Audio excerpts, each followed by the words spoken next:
Sign number 3 is massive Christian persecution. I went to their website to get statistics. Let me read to you the headlines off page 1 on their website. China, prominent house church, and this isn't all of them, I took some of them. Prominent house church leader's son assaulted by Chinese police. China, just back to the Olympics. China confiscated 315 Chinese Bibles from a Vision Beyond Borders team. India, more than 70,000 Christians have been displaced in Orissa. Homes and churches are burned.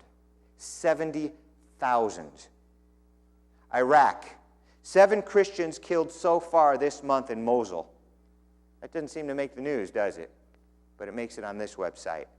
Mexico, Christian family attacked and 3 killed in Chiapas. Apparently the neighbors got sick and they blamed the Christians for practicing witchcraft. Yeah, that's what you get for praying for people. I keep praying. Chiapas, Mexico, right south of us. Saudi Arabia, Saudi man kills his daughter for converting to Christianity. Jesus said a man's enemies will be those of his own household. Eritrea, high school students were imprisoned in a shipping container after they objected to authorities confiscating and burning 1,500 Bibles taken from new students. Also in Eritrea, Christian woman dies in prison after being imprisoned and tortured for months. Azerbaijan, a court hearing was held for a pastor, Shabanov is his name, Pastor Shabanov, for having a weapon concealed in his presence. And his family insists the police planted it and then arrested him for it. Guess who I believe? Pakistan, June 21st, 16 Christians were abducted by Muslim extremists. Indonesia, Muslims blocked Christians from entering and holding services and closed the church. What would you do if right now 100 Muslims with guns came in here? Or 100 Mexicans from Chiapas, or 100, you name them. Just come in here and say, you can't meet here anymore. Kick you all out, burn down your church. And that's commonplace. We can't imagine it, but it's commonplace in other places. It's happening all the time. Jesus said you will be handed over to be persecuted and put to death, and you will be hated by all nations because of me. Sign number 3, you determine if it's being fulfilled. Sign number 4, I'm in verse 10. At that time, many will turn away from the faith and will betray and hate each other. This one was hard to get statistics on, this and another one. I mean, how do you find statistics on people turning away from the faith? I did discover that according to one pro, there's some 5,000 cults in the United States. See, there's 2 types of betrayal. There's betrayal of God, which is called apostasy, and then there's betrayal of one another. What often happens during persecution is if it's illegal to be a Christian, people start turning on one another. So it's hard for me to know how much of that's going on in other places right now. But this guy who started Voice of the Martyrs ministry, he's dead now. He's in heaven. But one of his books that he wrote about martyrdom, he said that's exactly what went on where he was. People were turning on each other and turning each other over to the authorities, reporting people. I mean, that's what happens. They take you, they torture you, and tell you to give up 5 names. You do. That's what happens. It's sad. And then people try to win favor with the oppressors, and they turn people in, or they'll just turn people in just because they want to get them out of their hair.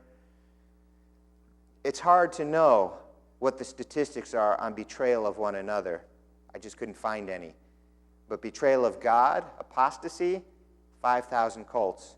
And that brings us to sign number 5, verse 11. Many false prophets will appear and deceive many people. With 5,000 cults, do I have to say anything more?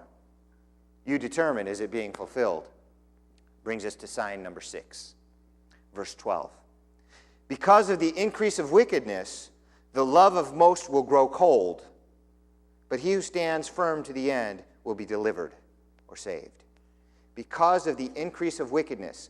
Well, how do you put statistics to the increase of wickedness? I actually went to websites that track crime statistics, but none of them tracked them far enough back for me to get any information. I went to United States crime statistics, I went to some city crime statistics, and I went to national and international crime statistics. I even saw a site that went country by country and listed their murders, their rapes, their homicides, their assaults.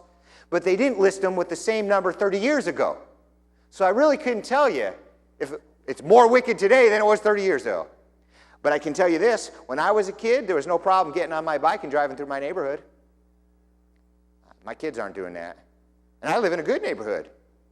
I keep moving to the other side of the tracks, and the gunfire keeps following me. You know what I'm saying? I don't let my kid go with strangers. My children and I have to know somebody for a couple, 3 years before I'll send them over to their house to play. I don't know these people. You know the kind of, you watch the news, you know the kind of stuff that's happening. So I don't have a statistic that wickedness is spreading, but I've seen it in my lifetime, and no doubt you've seen it in yours. The love of most will grow cold. That also is very subjective. I can't tell you statistically how cold things are getting out there, but I can tell you when I was a kid, if something happened at the neighbor's house, everybody be together to support it, to help them. You know, if somebody's barn burns down, everybody goes and builds a barn. I don't even know the names of my neighbors. How many of you do not have a relationship with your neighbors? Let me see your hands. All right, you know exactly what I'm talking about. A good many of you raise your hands. And I'm not saying you're bad or doing wrong. I'm just pointing things out. It's getting cold out there. We don't even know the people who live next door to us. And if you live in a fairly recently built house, you could probably reach from your house and touch your neighbor's house and don't know their names. It's crazy. The love of most will grow cold. You decide if that sign's being fulfilled. Sign number 7, verse 14. And this gospel of the kingdom will be preached in the whole world as a testimony to all nations, and then the end will come. So it seems like the sign right before the end is the outpouring of the gospel to all nations. Now there's 2 ways of looking at this, as whether this is being fulfilled or not. Let me share with you the most common way of looking at this. Let's take a look at my map. 2/3 of the world's population, more than 3.2 billion people, live in the 1040 window. That's the 1040 window, longitude, latitude. And as you see on the bottom, Islam, Hinduism, Buddhism, and I imagine that's communism up top. That covers 2/3 of the world's population. They don't have the gospel. 95% of the people living in that window are unevangelized.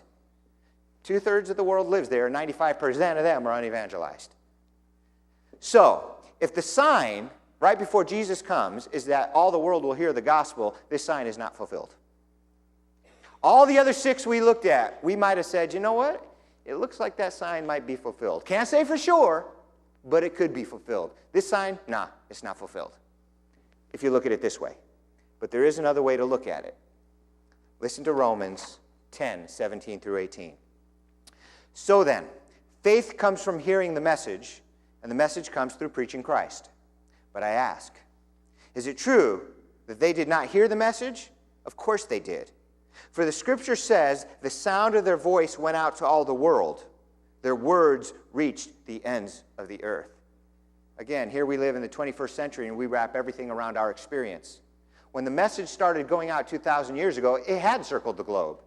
All those countries we looked at a minute ago, they were once, many of them, Christian countries. Then Islam came through and conquered and turned them into Muslim countries. The communists came through and conquered, turned them into communist countries.